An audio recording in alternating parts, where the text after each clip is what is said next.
ಆತ್ಮೀಯ ವಿದ್ಯಾರ್ಥಿಗಳೇ, SSLC ಎಂಬುದು ಪ್ರತಿಯೊಬ್ಬ ವಿದ್ಯಾರ್ಥಿಗೂ ಜೀವನದ ಒಂದು ಮೊದಲ ಮೆಟ್ಟಿಲು.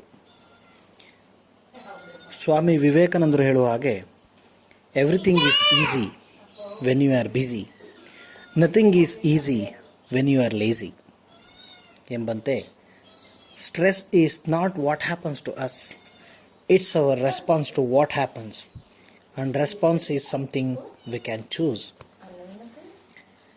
ಈ SSLC ಪರೀಕ್ಷೆಯಲ್ಲಿ ಪ್ರತಿಯೊಬ್ಬ ವಿದ್ಯಾರ್ಥಿಯು ಕೂಡ ತನ್ನದೇ ಆದಂಥ ಆಸೆ ಆಕಾಂಕ್ಷೆಗಳನ್ನು ಇಟ್ಕೊಂಡಿರ್ತಾರೆ. ಹಾಗಾಗಿ ಈ ಸಾಲಿನ ಪರೀಕ್ಷೆಯಲ್ಲಿ ಉತ್ತಮ ಅಂಕಗಳನ್ನು ಗಳಿಸಲು ಹಾಗೂ ಪ್ರತಿಯೊಬ್ಬ ವಿದ್ಯಾರ್ಥಿಯು ಕೂಡ ಗಣಿತ ಒಂದು ಕುಣಿತ ಕಷ್ಟ ಅಲ್ಲ ಅಂತ ಪ್ರತಿಯೊಬ್ಬರ ಮನಸ್ಸಿನಲ್ಲೂ ಬರ್ತಕ್ಕಂಥದ್ದು ತುಂಬ ಅತಿ ಮುಖ್ಯವಾದುದು. ಹಾಗಾಗಿ ಕನಿಷ್ಠ ಕಲಿಕೆಗಾಗಿ ಪ್ರತಿಯೊಬ್ಬ ವಿದ್ಯಾರ್ಥಿಯು ನಾನು ಕೂಡ ಗಣಿತವನ್ನು ಪಾಸ್ ಮಾಡಬಲ್ಲೆ ಅಂತಕ್ಕಂಥ ಒಂದು ಮನೋಭಾವ ವಿದ್ಯಾರ್ಥಿ ಬೆಳೆಸ್ಕೊಳ್ತಕ್ಕಂಥದ್ದು ಬಹಳ ಮುಖ್ಯ. ಗಣಿತ ಎಂಬುದು ಕಬ್ಬಿಣದ ಕಡೆಯಲ್ಲ, ಖಂಡಿತವಾಗೂ ತುಂಬ ಸುಲಭವಾದಂಥ ವಿಷಯ. ಹಾಗಾಗಿ ಪ್ರತಿಯೊಬ್ಬ ವಿದ್ಯಾರ್ಥಿಯು ಕೂಡ ಪಾಸಾಗಲಿಕ್ಕೆ ಏನೆಲ್ಲ ಮಾಡ್ಬೋದು ಅಂತೇಳಿ ಈ ವಿಡಿಯೋನ ಮಾಡ್ತಾಯಿದ್ದೀನಿ. ಈ ವಿಡಿಯೋದಲ್ಲಿ ಕನಿಷ್ಠ ಕಲಿಕೆಗಾಗಿ ಅತಿ ಸುಲಭ ವಿಧಾನದಲ್ಲಿ ಹೇಗೆ ನಾನು 45ರಿಂದ 50 ಅಂಕಗಳನ್ನು ಪಡೆದುಕೊಳ್ಳಬಹುದು, ಎಲ್ಲರೂ ಪಾಸಾಗೋ ರೀತಿ ಹೇಗೆ ಮಾಡ್ಬೋದು ಅನ್ನೋದಕ್ಕೆ ಈ ವಿಡಿಯೋವನ್ನು ಸಮರ್ಪಿಸ್ತಾ ಇದ್ದೀನಿ.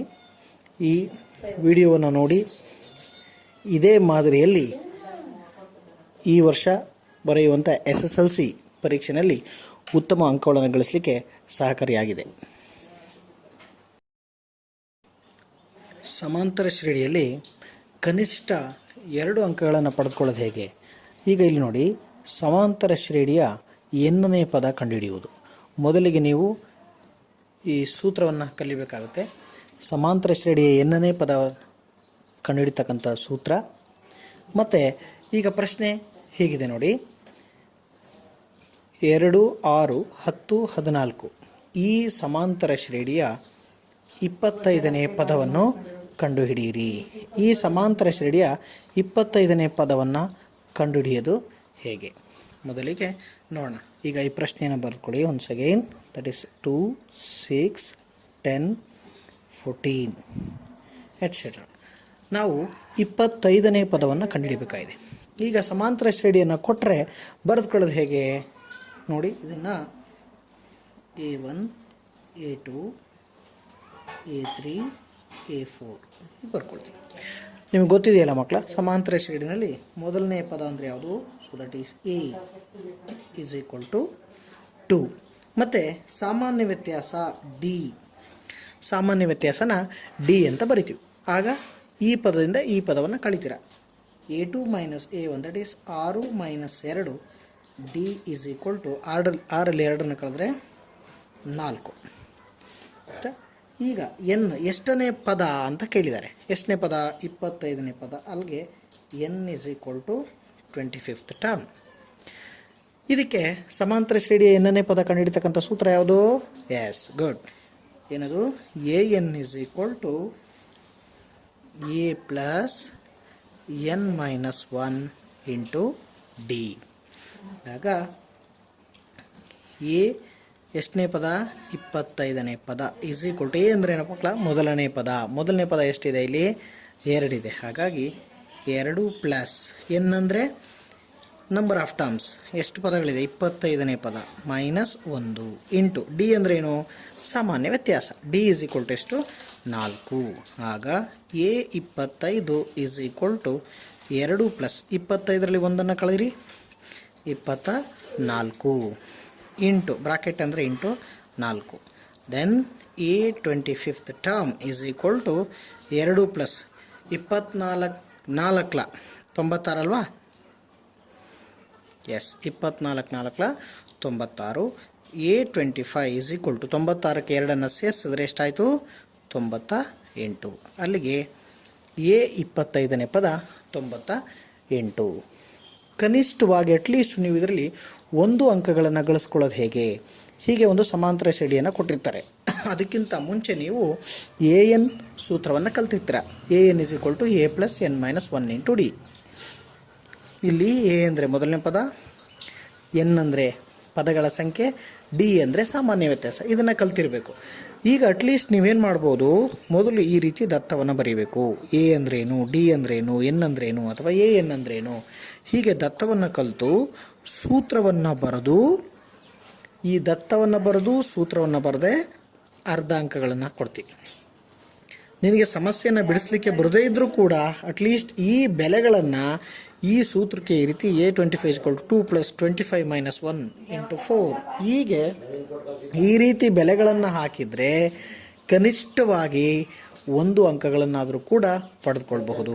ಕೊನೆಗೆ ನಿನಗೆ ಸಿಂಪ್ಲಿಫಿಕೇಶನ್ ಮಾಡಿಕೆ ಕನಿಷ್ಠವಾಗಿ ಈ ರೀತಿ ದತ್ತವನ್ನು ಬರೆದು ಈ ರೀತಿ ಬೆಲೆಗಳನ್ನು ಹಾಕಿದ್ರೂ ಕೂಡ ನಿಮಗೆ 1 ರಿಂದ 1.5 ಅಂಕಗಳನ್ನ ಪಡೆಯಲಿಕ್ಕೆ ಸುಲಭವಾದಂಥ ಒಂದು ವಿಧಾನ ಆಗಿದೆ. ಈ ರೀತಿ ಆ ಪ್ರಶ್ನೆಯನ್ನು ಬಿಡದೇನೆ ಕನಿಷ್ಠ ಸೂತ್ರವನ್ನಾದರೂ ಕಲೀಲೇಬೇಕು. ಈ ರೀತಿ ಬೆಲೆಗಳನ್ನು ಹಾಕುವಂಥದ್ದು ಬಹಳ ಮುಖ್ಯವಾಗಿರುತ್ತೆ. ಮತ್ತು ಇನ್ನೊಂದು ಪ್ರಶ್ನೆಯನ್ನು ಇದೇ ರೀತಿ ಮಾಡೋಣ.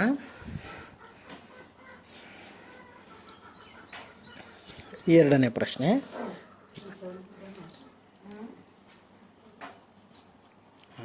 ಇನ್ನೊಂದು ಪ್ರಶ್ನೆಯನ್ನು ನೋಡೋಣ. 4, 7, 10 ನೋಡಿ. ಈಗ ಎರಡನೇ ಪ್ರಶ್ನೆ ಹೀಗಿದೆ: 4, 7, 10 ಈ ಸಮಾಂತರ ಶ್ರೇಣಿಯ 20ನೇ ಪದವನ್ನು ಕಂಡುಹಿಡಿಯಿರಿ. ಮೊದಲು ಏನು ಮಾಡ್ಕೋಬೇಕು, ಹೀಗೆ ಪ್ರಶ್ನೆಯನ್ನು ಕೇಳಿದಾಗ ಇದನ್ನು A1, A2, A3 ಹೀಗೆ ಬರ್ಕೊಳ್ಳಿ. ಫಸ್ಟು ಮೊದಲನೇ ಪದ ಅಂದರೆ ಯಾವುದು? ಮೊದಲಿರೋದೆ ಮೊದಲನೇ ಪದ. A = 4. ಸಾಮಾನ್ಯ ವ್ಯತ್ಯಾಸ D, ಮುಂದೊಂದರಿಂದ ಹಿಂದೊಂದು ಕಳೆಯೋದು. ಸೊ ದಟ್ ಈಸ್ 7 - 4 ಎಷ್ಟಾಯಿತು? 7 ರ 4 ಹೋದರೆ 3. ಮತ್ತು ಎನ್ನು ಎಷ್ಟನೇ ಪದವನ್ನು ಕೇಳಿದರೆ? 20ನೇ ಪದ. So that is 20th term. ಈಗ ಸೂತ್ರವನ್ನು ಹಾಕಿ. ಏನು ಸೂತ್ರ?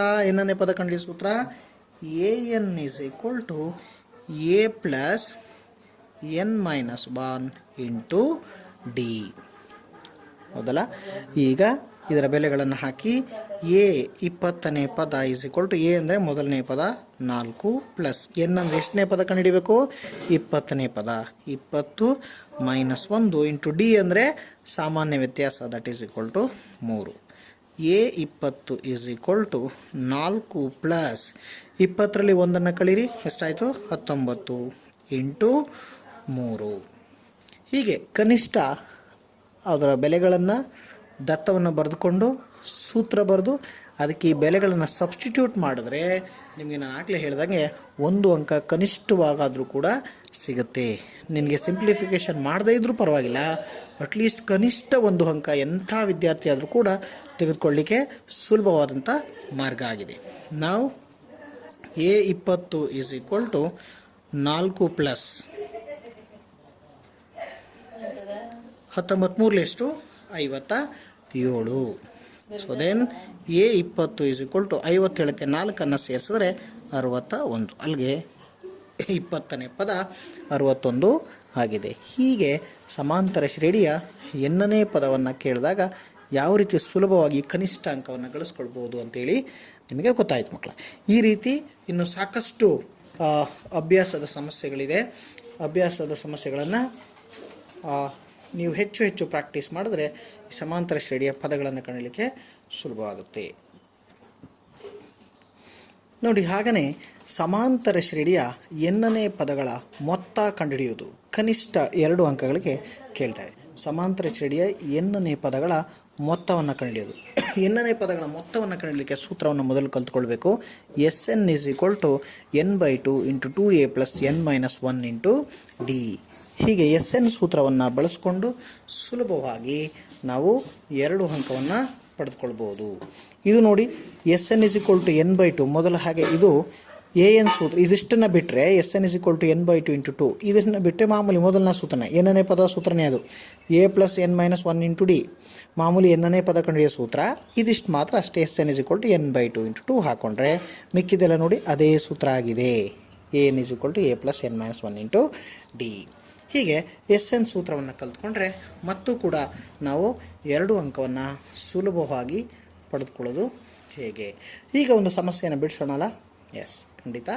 ಈಗ ಒಂದು ಸಮಸ್ಯೆಯನ್ನು ಸುಲಭ ವಿಧಾನದಿಂದ ಬಿಡಿಸೋಣ. ಸಮಾಂತರ ಶ್ರೇಣಿಯ ಎನ್ನನೇ ಪದಗಳ ಮೊತ್ತವನ್ನು ಕಂಡುಹಿಡಿಯಿರಿ ಅಂಥೇಳಿ ಕೇಳ್ತಾರೆ. ಹೇಗಿರುತ್ತೆ ಪ್ರಶ್ನೆ ನೋಡಿ. ಈಗ 2 + 5 + 8 ಪ್ಲಸ್ ಕಂಟಿನ್ಯೂ ಆಗುತ್ತೆ. ಇದೆ ಅದರ ಎಷ್ಟನೇ ಪದ ಹೇಳಿದ್ದಾರೆ? ಈ ಸಮಾಂತರ ಶ್ರೇಣಿಯ ಮೊದಲ 20ನೇ ಪದಗಳ ಮೊತ್ತವನ್ನು ಸೂತ್ರ ಉಪಯೋಗಿಸಿ ಕಂಡುಹಿಡಿಯಿರಿ. ಈ ರೀತಿ ಕೇಳ್ತಾರೆ. ಮೊದಲ 20 ಪದಗಳ ಮೊತ್ತವನ್ನು ಸೂತ್ರ ಉಪಯೋಗಿಸಿ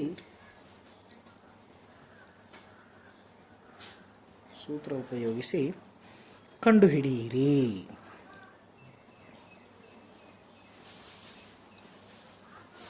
ಪ್ರಶ್ನೆ ಹೇಗಿರುತ್ತೆ? ಹೇಗೆ ಮಾಡೋದು ಇದನ್ನು? ಸಮಾಂತರ ಶ್ರೇಣಿಯ ಎನ್ನನೇ ಪದಗಳ ಮೊತ್ತವನ್ನು ಕಂಡುಹಿಡಿಯೋ ಸೂತ್ರ ನಿಮ್ಗೆ ಆಲ್ರೆಡಿ ಗೊತ್ತಾಗಿದೆ. Sn = n/2 × 2a + n - 1 × d ಗೊತ್ತಿದೆ. ಈಗ ಈ ಶ್ರೇಣಿಯನ್ನು ಬರೆದುಕೊಳ್ಳಿ. ಸುಲಭ ಅಲ್ಲ? 2 + 5 + 8 ಪ್ಲಸ್ ಇತ್ಯಾದಿ. ಈ ಶ್ರೇಣಿಯನ್ನು ಬರ್ಕೊಳ್ಳೋದು ಗೊತ್ತಿದೆ. a1 a2 a3 ಹೀಗೆ. ಹಾಂ, ಮೊದಲನೇ ಪದ ಬರೀರಿ. ಮೊದಲನೇ ಪದ a = 2. ಸಾಮಾನ್ಯ ವ್ಯತ್ಯಾಸ ಬರೀರಿ. ತುಂಬ ಈಸಿ ಸರ್. ಫಸ್ಟಿಂದ ಸೆಕೆಂಡನ್ನು ಕಳೀರಿ. 5 - 2. 5 2 ಕಳೆದ್ರೆ ಎಷ್ಟಪ್ಪ? 3. ಎಷ್ಟನೇ ಪದ ಕೇಳಿದ್ದಾರೆ? ಹಾಂ, 20ನೇ ಪದವನ್ನು ಕೇಳಿದ್ದಾರೆ. ಈಗ ಸಮಾಂತರ ಶ್ರೇಣಿಯ ಎನ್ನನೇ ಪದಗಳ ಮೊತ್ತವನ್ನು ಕಂಡುಹಿಡಿಯುವಂಥ ಸೂತ್ರ ಅಂದಾಗ Sn ಸೂತ್ರ. ಆಗ Sn ಸೂತ್ರವನ್ನು ಬರೆಯೋಣ. Sn = n/2 × 2. ಮಾಮೂಲಿಗೆ ಏನು ಸೂತ್ರನೇ ಮುಂದಕ್ಕೆ? 2 × a + n - 1 × d ಹೌದಲ್ಲ. ಈಗ ನಿಮಗೆ a ಗೊತ್ತು, d ಗೊತ್ತು. ಇನ್ನೇನು ಸುಲಭ ಅಲ್ಲ ನೋಡಿ. ಕನಿಷ್ಠವಾಗಿ ದತ್ತ ಬರೆದು ಸೂತ್ರ ಬರೆದೆ ನನಗೆ ಅರ್ಧ ಮಾರ್ಕ್ ಸಿಕ್ತು. ಈಗ ಇಲ್ಲಿ ಗೊತ್ತಿರತಕ್ಕಂಥ ಬೆಲೆಗಳನ್ನು ಹಾಕಿದ್ರೆ ಕನಿಷ್ಠ ಇನ್ನೂ ಅರ್ಧ ಅಂಕಗಳನ್ನು ಪಡೆದುಕೊಳ್ಬೋದು. S20 = n ಅಂದರೆ 20ನೇ ಪದ /2 × 2 × a ಅಂದರೆ ಎಷ್ಟಪ್ಪ? ಮೊದಲನೇ ಪದ 2. So it is 2 plus n ಅಂದರೆ 20ನೇ ಪದ 20 - 1. d ಅಂದರೆ ಏನು? ಸಾಮಾನ್ಯ ವ್ಯತ್ಯಾಸ. That is 3. ಹೀಗೆ ಬರೆದ್ರಿ. ಈಗ ಇದನ್ನು ನೋಡಿ, ಇಲ್ಲಿ ಗಂಟ ಅಟ್ಲೀಸ್ಟ್ ನಿಮಗೆ 1 ಮಾರ್ಕ್ಸ್ ಬರುತ್ತೆ. ಏನೂ ಮಾಡಲಿಕ್ಕೆ ಬರೆದಿರ್ತಕ್ಕಂಥ ವಿದ್ಯಾರ್ಥಿ ಕೂಡ ಸೂತ್ರ ಕಲಿತು ದತ್ತ ಬರೆದು ಇಷ್ಟನ್ನು ಹಾಕಿಬಿಟ್ರೂ ಕನಿಷ್ಠ 1 ಅಂಕಗಳನ್ನು 1.5 ಅಂಕಗಳನ್ನಾದರೂ ಕೂಡ ಬರಲಿಕ್ಕೆ ಸಹಾಯಕವಾಗುತ್ತೆ. ಈಗ ಇದನ್ನು ಸ್ವಲ್ಪ ಸಿಂಪ್ಲಿಫೈ ಮಾಡಿದ್ರೆ S20 = 2ರಿಂದ ಇದನ್ನು ಭಾಗಿಸ್ಬೋದಾ? ಎಸ್. 2 1 2 10 20. 10 × 2 2 4 ಪ್ಲಸ್ 19ರಲ್ಲಿ 1ನ್ನು ಕಳೀರಿ. ಸರಿ, 20ರಲ್ಲಿ 1ನ್ನು ಕಳೀರಿ. ಎಷ್ಟದು? 19 ಬ್ರಾಕೆಟ್ ಅಂದರೆ ಇಂಟು 3. ನಾವು S20 = 10 × 4 ಪ್ಲಸ್ 19ಕ್ಕೆ 57. 19 3 57. So that is equal to 10 × 4 plus 57. So that is 10 × 57ಕ್ಕೆ 4ನ್ನು ಕೂಡಿದ್ರೆ 57 + 4 61. 61 × 10 610. ಅಲ್ಲಿಗೆ ಆ 20ನೇ ಪದಗಳ ಮೊತ್ತ 610 ಆಗಿದೆ. ನೋಡಿ, ಹೀಗೆ ಕನಿಷ್ಠವಾಗಿ ಸೂತ್ರವನ್ನು ಬರೆದು ದತ್ತದ ಬೆಲೆಗಳನ್ನು ಸಬ್ಸ್ಟಿಟ್ಯೂಟ್ ಮಾಡಿದ್ರೆ ನಾವು ಈಸಿಯಾಗಿ 2 ಅಂಕಗಳನ್ನು ಪಡೆದುಕೊಳ್ಳೋದು ಹೇಗೆ ಅಂತೇಳಿ ಮಾಡ್ಬೋದು ಮಕ್ಕಳು. ಹೀಗೆ ಇದೇ ರೀತಿ ಅನೇಕ ಸಮಸ್ಯೆಗಳನ್ನು ಈ ರೀತಿಯವನ್ನೇ ಹೆಚ್ಚು ಪ್ರಾಕ್ಟೀಸ್ ಮಾಡಿದ್ರೆ ಪರೀಕ್ಷೆಯಲ್ಲಿ ಸುಲಭವಾಗಿ 2 ಅಂಕಗಳನ್ನು ಪಡೆಯಲಿಕ್ಕೆ ಸಹಾಯವಾಗುತ್ತೆ. 2 ಚರಾಕ್ಷರವುಳ್ಳ ರೇಖಾತ್ಮಕ ಸಮೀಕರಣ ಅಧ್ಯಾಯಕ್ಕೆ ಬಂದರೆ ಈ ಚಾಪ್ಟರಿಂದ ಕನಿಷ್ಠವಾಗಿ 3 ಅಂಕಗಳನ್ನು ಪಡೆದುಕೊಳ್ಬೋದು. ಕನಿಷ್ಠ 3 ಅಂಕ ಹೇಗೆ? ಇದರಲ್ಲಿ 1 ಅಂಕದ ಒಂದು ಪ್ರಶ್ನೆ ಮತ್ತು 2 ಅಂಕದ ಇನ್ನೊಂದು ಪ್ರಶ್ನೆ.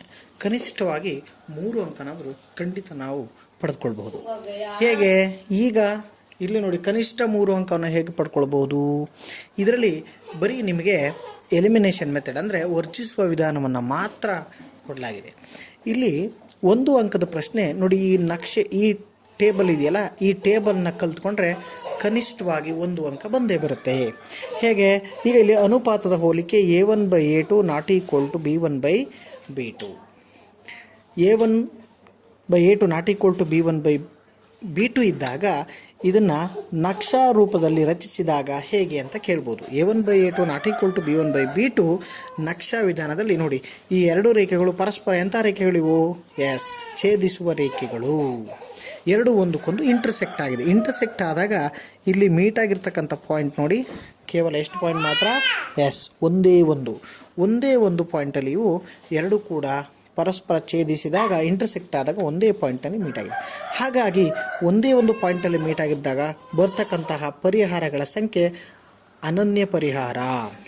ಅಂದರೆ ಅನನ್ಯ ಅಂತಂದರೆ ಕೇವಲ ಒಂದೇ ಒಂದು ಪರಿಹಾರವನ್ನು ಹೊಂದಿದೆ. ನೋಡಿಲ್ಲಿ, ಇಲ್ಲೇ ನೋಡ್ತಾ ಇದ್ದೀರಿ ನೀವು, ಒಂದು ಪರಿಹಾರವನ್ನು ಹೊಂದಿರೋದ್ರಿಂದ ಈ ಜೋಡಿ ಹೇಗಿರುತ್ತೆ?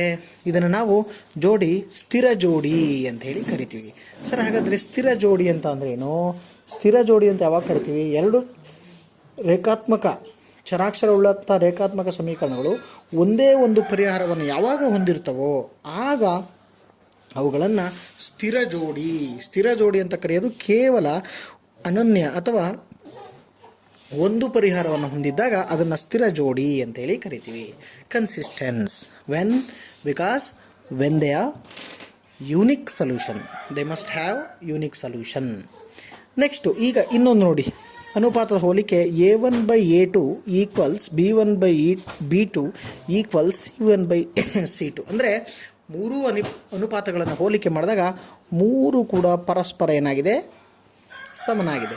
ಇಲ್ಲಿ ನಕ್ಷಾ ರೂಪದಲ್ಲಿ ರಚಿಸಿದಾಗ ರೇಖೆಗಳು ಹೇಗಿರ್ತಪ್ಪ ಅಂತಂದರೆ ಒಂದಕ್ಕೊಂದು ಐಕ್ಯಗೊಂಡಿರೋದು ಅಂದರೆ ಒಂದು ರೇಖೆ ಮೇಲೆ ಇನ್ನೊಂದು ರೇಖೆ ಓವರ್ಲ್ಯಾಪ್ ಆಗೋದು, ಹೀಗೆ ಕೋಇನ್ಸೈಡ್. ಒಂದು ರೇಖೆ ಮೇಲೆ ಇನ್ನೊಂದು ರೇಖೆ ಇದ್ದಾಗ ಅದನ್ನು ನಾವು ದ ಲೈನ್ಸ್ ಆರ್ ಕೋಇನ್ಸೈಡ್ ಅಥವಾ ಒಂದಕ್ಕೊಂದು ಐಕ್ಯಗೊಂಡಿದೆ ಅಂತ ಹೇಳ್ತೀವಿ. ಈಗ ಒಂದಕ್ಕೊಂದು ಐಕ್ಯಗೊಂಡಾಗ ಇಲ್ಲಿ ಪರಿಹಾರಗಳು ನೋಡಿ, ಇಲ್ಲಿ ಬೇಕಾದ್ರೂ ಇರ್ಬೋದು, ಇಲ್ಲಾದರೂ ಇರ್ಬೋದು, ಹೀಗೆ ಹೋಗ್ತಾ ಅನೇಕ ಅಪರಿಮಿತ ಪರಿಹಾರಗಳು ಇದ್ದಾವೆ. ಹಾಗಾಗಿ ಇದನ್ನು ಅಪರಿಮಿತ ಪರಿಹಾರಗಳೆಷ್ಟು ಅಂದರೆ ಅಪರಿಮಿತ. ಯಾಕೆ ಅಂದರೆ ಇಲ್ಲಿ ನಾವು ಬರೀ ಇದು ಒಂದೇ ಅಂತ ಕಂಡುಹಿಡಿಯಲಿಕ್ಕೆ ಸಾಧ್ಯ ಇಲ್ಲ, ಇಲ್ಲಿಂದ ಇಲ್ಲಿವರೆಗೂ ಅಪರಿಮಿತ ಪರಿಹಾರಗಳು ಇದ್ದಾವೆ. ಹಾಗಾಗಿ ಅವುಗಳನ್ನ ನಾವು ಅವಲಂಬಿತ ಸ್ಥಿರ ಜೋಡಿ ಅಂತೇಳಿ ಕರಿತೀವಿ. ಸರ್, ಹಾಗಾದರೆ ಅವಲಂಬಿತ ಸ್ಥಿರ ಜೋಡಿ ಅಂತ ಅಂದರೆ ಏನು? ಅಂದರೆ ಒಂದು ಜೊತೆ ರೇಖಾತ್ಮಕ ಸಮೀಕರಣಗಳ ಬೆಲೆಗಳು ಸಮಾಂತರವಾಗಿದ್ದರೆ ಅಥವಾ ಸಮನಾಗಿದ್ದರೆ ಅವುಗಳಿಗೆ ಅಪರಿಮಿತ ಸಂಖ್ಯೆಯ ವಿಭಿನ್ನ ಸಾಮಾನ್ಯ ಪರಿಹಾರಗಳು ಇರುತ್ತೆ. ಇಲ್ಲಿ ವಿಭಿನ್ನ ಸಾಮಾನ್ಯ ಪರಿಹಾರಗಳು ಹೇಗೆ ಅಂತೇಳಿ ನಿಮ್ಗೆ ಹೇಳಿದ್ದೀನಿ. ಇಂತಹ ಜೋಡಿಯನ್ನು 2 ಚರಾಕ್ಷರಗಳಿಂದ ರೇಖಾತ್ಮಕ ಸಮೀಕರಣಗಳ ಅವಲಂಬಿತ ಜೋಡಿ ಅಂತ ಹೇಳಿ ಕರಿತೀವಿ. ರೇಖಾತ್ಮಕ ಸಮೀಕರಣಗಳ ಒಂದು ಅವಲಂಬಿತ ಜೋಡಿಯು ಯಾವಾಗಲೂ ಕೂಡ ಸ್ಥಿರವಾಗಿರುತ್ತೆ. ಅರ್ಥ ಆಯ್ತಲ್ಲ? ಸೊ ಇಂತಹ ಜೋಡಿಯನ್ನು ನಾವು ಅವಲಂಬಿತ ಸ್ಥಿರ ಅಂತ ಅಂದರೆ ಈ ಬೆಲೆಗಳು ಏನಾಗಿರಬೇಕು ಅಂತಂದರೆ ಸಮನಾಗಿರಬೇಕು. ಹಾಗಾಗಿ ಅವುಗಳಿಗೆ ವಿಭಿನ್ನ ಸಂಖ್ಯೆಯ ಸಾಮಾನ್ಯ ಪರಿಹಾರಗಳನ್ನ ಹೊಂದಿರಬೇಕು ಅಂತೇಳಿ ಕರಿತೀವಿ. ಹಾಗಾಗಿ ಇದು ಅವಲಂಬಿತ ಸ್ಥಿರ. ಮತ್ತು ಕೊನೆಯದಾಗಿ A1/A2 = B1/B2 ≠ C1/C2. ಈ ರೀತಿ ≠ C1/C2 ಇದ್ದಾಗ ಇಲ್ಲಿ ನಕ್ಷೆಯಲ್ಲಿ ರಚಿಸಿದಾಗ ಇಲ್ಲಿ ರೇಖೆಗಳು ಹೇಗಿದೆ ನೋಡಿ, ಪರಸ್ಪರ ಸಮಾಂತರವಾಗಿದೆ. ರೇಖೆಗಳು ಒಂದಕ್ಕೊಂದು ಸಮಾಂತರವಾಗಿದೆ. ದ ಲೈನ್ಸ್ ಆರ್ ಪ್ಯಾರಲಲ್ ಅಂತ ಹೇಳಿ ಕರಿತೀವಿ. ನೋಡಿ, ಇಲ್ಲಿ ಇಂಟರ್ಸೆಕ್ಟ್ ಆದಾಗ ಒಂದು ಪರಿಹಾರ ಆಯಿತು, ಕೋಇನ್ಸೈಡ್ ಆದಾಗ ಐಕ್ಯಗೊಂಡಾಗ ಅಪರಿಮಿತ ಪರಿಹಾರಗಳನ್ನ ಹೊಂದಿತ್ತು.